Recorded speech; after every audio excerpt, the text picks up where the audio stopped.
Oh dear, do I really have to do this one? I promise I'll do all the washing up for the rest of this month. Speaking of washed up, the band that everyone my age was obsessed with when they were 12. I don't really hate Matt Bellamy and his Sonic the Hedgehog build with music that more often than not sounds like it'd fit with a Sonic the Hedgehog game. At least when it comes to Muse's 2000s material, there's plenty to salvage. I still think Black Holes and Revelations, Absolution, and Origin of Symmetry are boldly impressive albums when they're not reusing the same chord progressions over and over again. I know how that raised to a minor third works, you can't fool me. Oftentimes it sounds cool, but so does my blender when it juices a tin of tomatoes. It was their 2010 stuff where Bollock started to hit the other Bollocks and created a Bollock-themed Wipeout course, and I have to give credit to Mad Balladry and the other Muse guys for having said bollocks to make brave steps towards symphonic prog on The Resistance, even though I'm about as partial to that album as I am to a twerking David Seymour. What is unforgettable is the unsustainable The Second Law, which is such a monumental disaster in multiple piles of ways that it runs the full circle and becomes a total masterpiece. I can imagine those dubstep tracks went down with the fans as well as cold congealed butter chicken for dinner, but Unsustainable is absolutely bloody genius. How can you not love it? It's such madness. I don't want to talk about drones, so we won't. Simulation Theory, following all of that, is at the very least fun, but it is also hopping a synthwave trend many years too late. At most it is confident, and at least it sounds like a Jean-Michel Jarre tribute act that listened to Nightwish one time. The track Algorithm isn't an awful attempt at symphonic synthwave. It has the exact same chord progression you'd expect from a Muse song, but it comes close to the theatrical science fiction schlock that they've been specializing in for the past decade. I suppose this time it just sounds,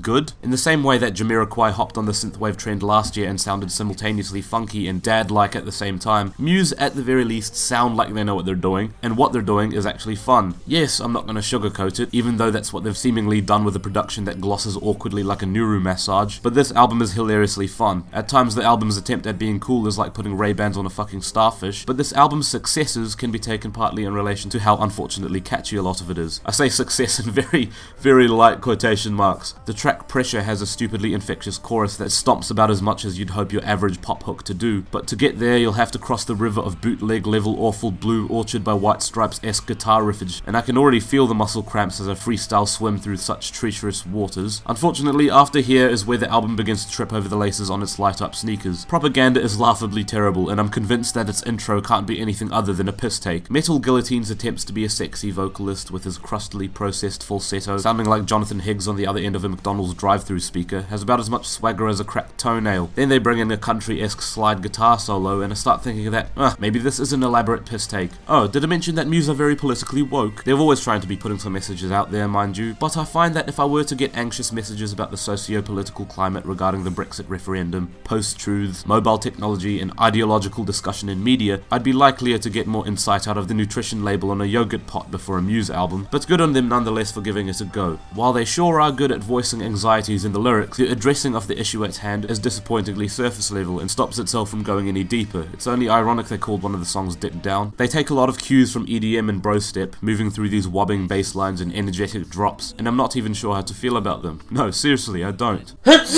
On one hand, they sound big and epic, and on the other hand, they sound like a melodramatic omni-shambles. Get Up and Fight sounds like the theme for an ice level in a Newgrounds game with a chorus that'll probably be used for lots of retrospective 2018 montages of sports or whatever. Blockades is Muse at their most by the numbers, and I mean that the song literally sounds like it was written around the time they did Black Holes and Revelations, but then again, which one of their songs doesn't? Something Human sounds more like an ex-Ambassadors song with the hand claps and summer road trip-esque piano arpeggios and homely acoustic guitars, which I'm sure you will agree isn't something I really expected to hear on Simulation Theory, but if I could predict what I was going to hear on this album anyways, I'd be better off dropping out and becoming a medium. I don't know what The Void is supposed to be as a closer, probably a really gripping moment of suspense that is supposed to conclude the album with us feeling uneasy and haunted.